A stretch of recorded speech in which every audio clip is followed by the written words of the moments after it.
Kas tagad vispār notiek? Kāpēc tas jaunās telpās? Atvedā, te būs lielais pacēlais busiem, ko mēs varēsim beidzot taisīt. Tur atved mums arī vienam labam darbiniekam. Viņš teica, man vajag tādu. Ar ko tas pacēlājs ir īpašs? Hidroliski pievelkās, tāds atlaižās, nevajag vilkt to štoparu ārā, viņš ir drošāks. Nemaz īstenībā nav tik dārgi. Kopā būs kaut kādi 1, 2, 3, 4, 5, 6 mazie plus 1 no zemes un 1 lielais. 7, 8. Lielais pacēlājs. Lielais. Te būs mazais pacēlājs plus bedre. Stūrī vēl viens pacēlājs, te pacēlājs. Šeit būs bremžu stends, te iebrauc 9 metru bus. Jā. Viņam vajag tā, lai...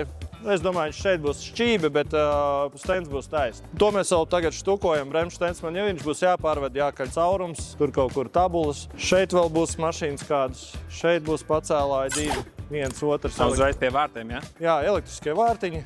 Viss tā kā vajag. Tā. Un bedre. Un bedre baigā šteli. Tur arī busiem viss pārbaudīt, ritošās, visu vieglāk ir. Būs lielais, bet viņš jau būs, domāju, visu laiku aizrezervēts.